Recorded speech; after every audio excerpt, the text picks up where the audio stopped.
Item ಯಾವುದೇ ಇರಲಿ try ಮಾಡಿ ಆಚಿ ಚಿಕನ್ ಮಸಾಲಾ. ವಿಕಲಚೇತನ ನೌಕರರಿಗೆ ಗಣತಿ ಕಾರ್ಯಕ್ಕೆ ನೇಮಕ ಮಾಡುವುದಲ್ಲದೆ ನೋಟಿಸ್ ಕೊಡುವ ಮೂಲಕ ಬೆದರಿಸುವ ಕೆಲಸವನ್ನು ಅಧಿಕಾರಿಗಳು ಮಾಡ್ತಿದ್ದಾರೆ ಅಂತ ವಿಕಲಚೇತನ ನೌಕರರ ಸಂಘದ ರಾಜ್ಯಾಧ್ಯಕ್ಷರಾದ ಬೀರಪ್ಪ ಅಂಡಗಿ ಚಿಲವಾಡಿಗೆ ಆರೋಪಿಸಿದ್ದಾರೆ. ಜಿಬಿಎ ವ್ಯಾಪ್ತಿಗೆ ಒಳಪಡುವಂತಹ ಬೆಂಗಳೂರು ನಗರದ ವಿವಿಧ ಇಲಾಖೆಯಲ್ಲಿ ಕೆಲಸ ಮಾಡುತ್ತಿರುವ ಸುಮಾರು 400 ಜನ ವಿಕಲಚೇತನ ನೌಕರರನ್ನ ಸಾಮಾಜಿಕ ಹಾಗೂ ಶೈಕ್ಷಣಿಕ ಗಣತಿ ಕಾರ್ಯಕ್ಕೆ ನೇಮಕ ಮಾಡಲಾಗಿತ್ತು.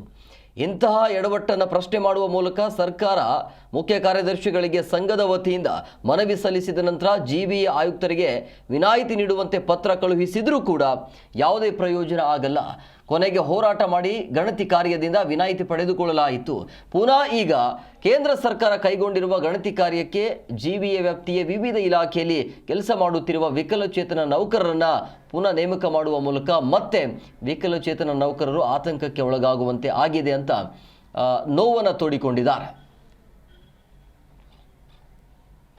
ಹಿಂದೇನು 2025 ಜರುಗಿದಂಥ ಸಾಮಾಜಿಕ ಶೈಕ್ಷಣಿಕ ಗಣತಿಯಲ್ಲಿ ಮಾಡಿದಂಥ ಜಿಬಿಎ ಡೇಟ್ ಮತ್ತೆ ಮುಂದುವರಿಸ್ತಾ ಇದೆ.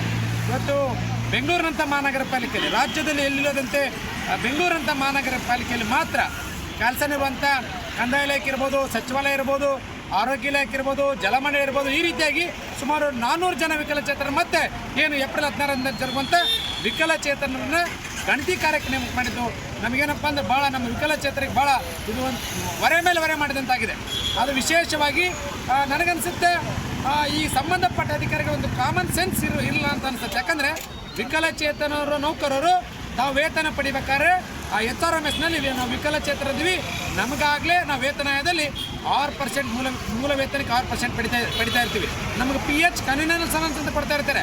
ಅದನ್ನು ಪರೀಕ್ಷಿಸದೆ ಕೂಡು ಪದ್ಧತಿಯಲ್ಲಿ ಎಲ್ಲವನ್ನು ಜನರೇಟ್ ಮಾಡೋದ್ರ ಮೂಲಕ ಈ ರೀತಿಯಾಗಿ 400 ಜನ ವಿಕಲಚೇತನ ಇವತ್ತು ನಮಗೆ ಒಂದು ಸಂಕಷ್ಟಕ್ಕೆ ತಂದಿಟ್ಟಿದ್ದಾರೆ. ಈ ಕುರಿತಂತೆ ಹಿಂದೆ ಕೂಡ ನಾವು ಸರ್ಕಾರದ ಮುಖ್ಯ ಕಾರ್ಯದರ್ಶಿಗೆ ಭೇಟಿ ಮಾಡಿದ್ವಿ. ಸರ್ಕಾರದ ಮುಖ್ಯ ಕಾರ್ಯದರ್ಶಿ ಭೇಟಿ ಮಾಡಿ ಸಂಘದ ಪತ್ರ ಕೊಟ್ಟಾಗ ಅದು ಕೂಡ ಮನೆ ಜಿಬಿಎ ಆಯುಕ್ತರು ಮಹೇಶ್ವರ ಅದು ಕೊಪ್ಪಲಿಲ್ಲ. ಕೊನೆಗೆ ಹೋರಾಟ ಮಾಡಿ ನಾವು ಅದನ್ನು ನಮ್ಮ ವಿನಾಯಿತಿಯನ್ನು ಪಡ್ಕೊಳ್ಳುವಂಥ ಕೆಲಸ ಮಾಡಿದ್ವಿ. ಅಂದರೆ